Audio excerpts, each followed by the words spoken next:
Man, thank you for Raiders Oakland for sending me this link to this show today, and watching this was cringeworthy. I've never seen so much tone deaf. It was just terrible. And this is why I say Charlamagne is not a journalist. He's basically chatty patty, ridiculous commentary. But this is so disrespectful on so many levels because a person is basically telling you exactly the pains that they're going through. And people don't understand. This is one of the worst parts about talking about color, is when you have to, and talking about discrimination, is when you have to explain it to people who should know, or know better, or know what it's like, or could sympathize or empathize with what's going on.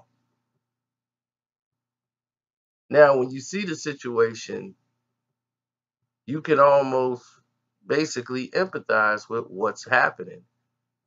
When you look at the situations that involves our people with slavery, we know what injustice is like.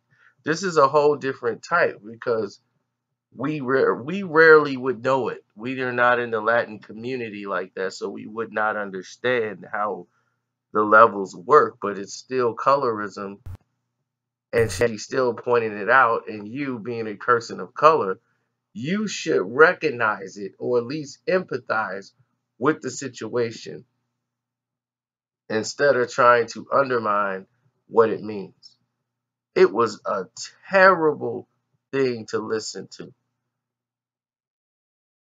Even when they say her name, Amara La Negra, how hard is that to say? And then, yay, we got it. Like really? Like, like that's very difficult to say, and then you're being so dismissive to everything that she's talking about. She knows what she's talking about. So a person who don't know what they're talking about, how are you going to be dismissive? It was cringeworthy to listen to. I'm excited. I'm so excited to be here. I have to say it. I've seen so many huge artists that I admired sitting in the same seat, and I'm like, oh my god, I can't believe I'm here. I thought I had to have like at least 50 hits before sitting here, but I'm excited. So thank you for having me here today. Well, welcome. What are you? Huh? Like race-wise? Oh, yeah. What are you? No, I'm Dominican. Born and raised in Miami. My parents are Dominican, and I'm obviously an Afro-Latina. So yes. That's awesome. Both your parents are Dominican? Yes, both my parents are Dominican. Already on the show, when she comes on there, he opens it up with, "What are you? What are you?" That's how you ask somebody. Your first question is, "What are you?" First off, I'm a person, and this is coming from a person who used to be as dark as she is. Now he thinks he's DJ Envy. Not talking about it. So do we all know what an Afro-Latina is, or are you so confused? I've had it explained to me several times, so Right. I'm familiar. You got, yeah. If you have, I mean, I grew up around a lot of Dominican people, so Right. it's pretty normal Right.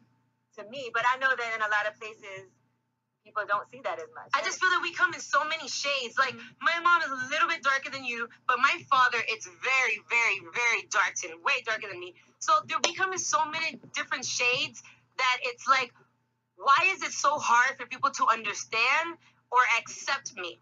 Because I just feel like there's standard of beauty in the entertainment industry that you have to look a certain type of way in order to be pretty. Your hair needs to be straight and silky in order to be pretty. Or if you're Latina, you have to look like J-Lo, Sofia Vergara, Shakira. But when you look like me, you don't look Latina enough. What does that even mean? There isn't a Latin country that doesn't have people that look like myself. So why aren't we on magazine? Why aren't we on movies? Why aren't we? So it bothers me. I thought you were black until I heard you speak. But didn't your manager say you had to cut your hair?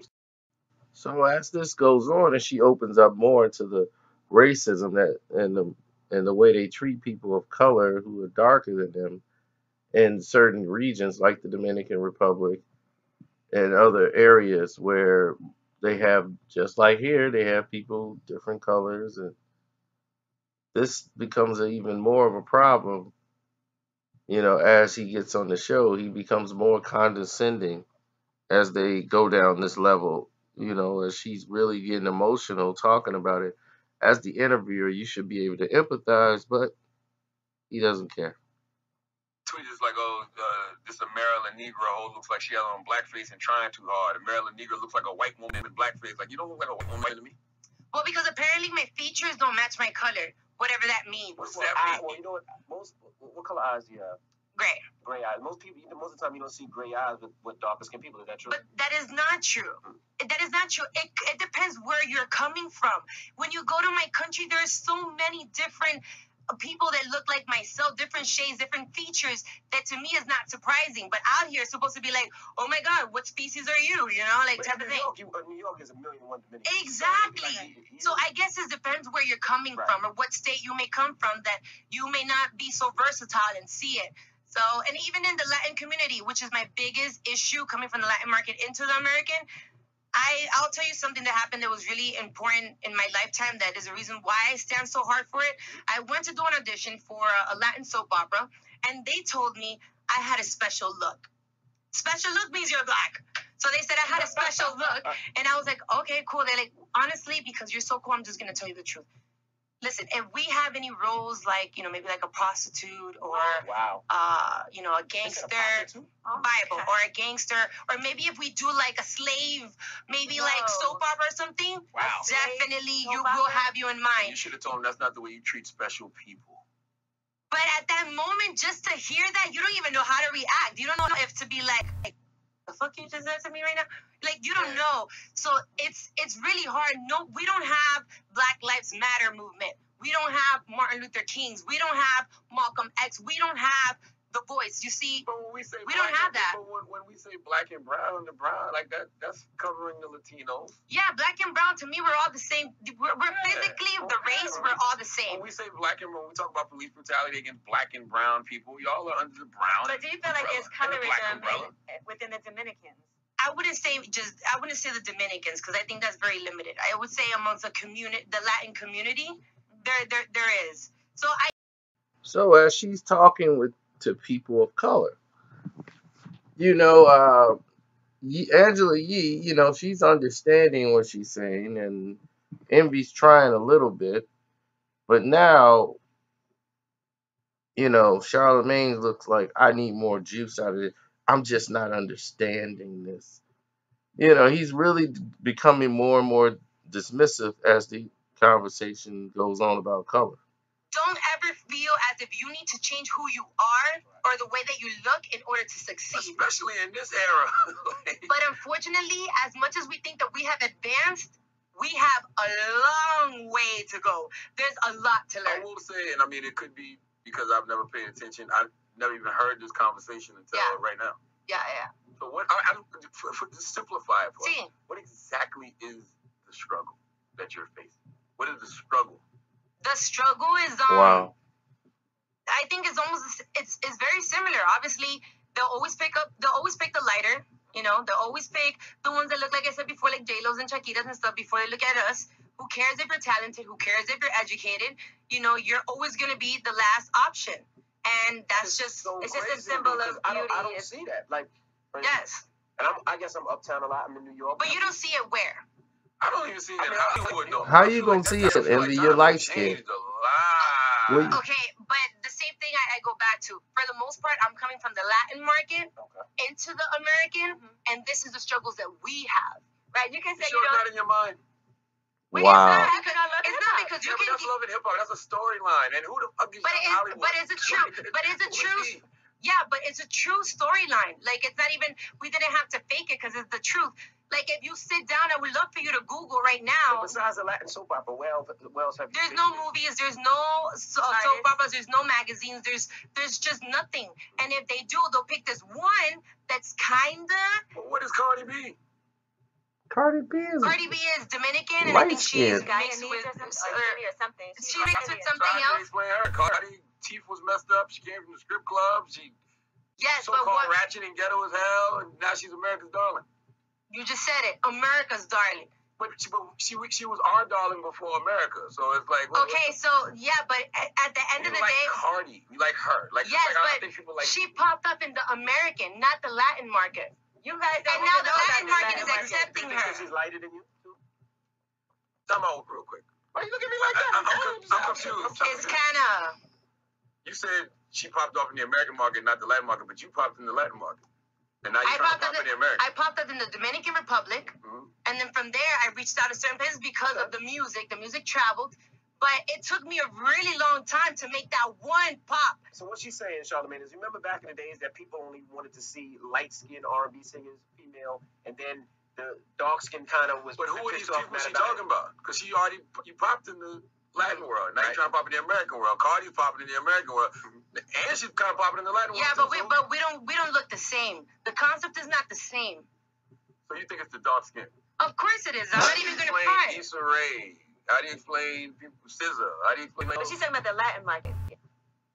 So you're not Latin, so you don't listen to Yeah, Latin. you Exactly. confused. Right, yeah. I thought she was trying to break in America. I think for Amara, she's had Americans will accept me easier than the Latin community would. So why do you? So you have the Latin community that's not accepting you. I don't think America cares. Yeah, America doesn't. Okay, it's not that hard to be confused. Okay. Let's bring it back. All right. Okay, so let's say that you're Dominican. You're Dominican now. Hey, papi. Hey. White jeans on. After Labor Day. You're Dominican now. Right now, you're gonna audition. You're gonna audition. Okay. Oh, I thought you said take it. No. Hey, come on now.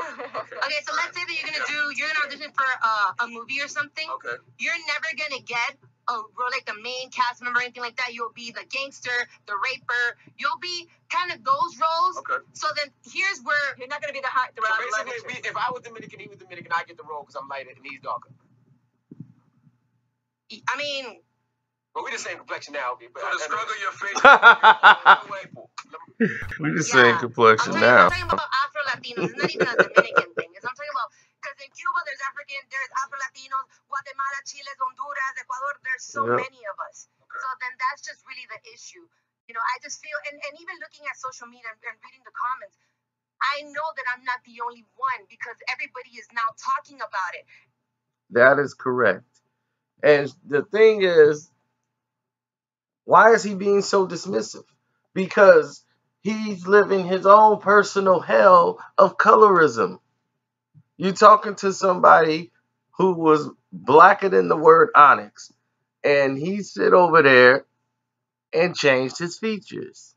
And now he's about, it's just like Envy just said, we the same complexion now.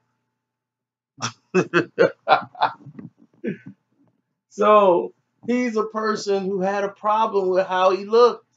He's one of the victims of colorism. So his confusion is the reason why he looks like he does right now. It's the reason why he has Botox in his cheeks. The reason why they stuck a vacuum cleaning up his butt. It's the reason why his eyebrows are waxed. So he has a problem with image. So he's confused. He doesn't understand. So no matter how much you explain to him, he's always going to be, well, you sure that isn't in your mind? Where? What about Cardi B? Cardi B's light-skinned. Oh, so you're saying it's a color thing. No, she's only been saying that for the past 6 hours. She's been on this show. My gosh, this is terrible. This is really bad. And as for another black man to listen to this is sad. Because that's the worst thing that could ever happen to you, is for you to be discriminated against and then have to sit down and talk about, I'm being discriminated against. That is like the worst part about the discrimination, is to sit there and have to explain it to people that should automatically know what it is. Why you have to explain it to them to this point? They should know. I'm out.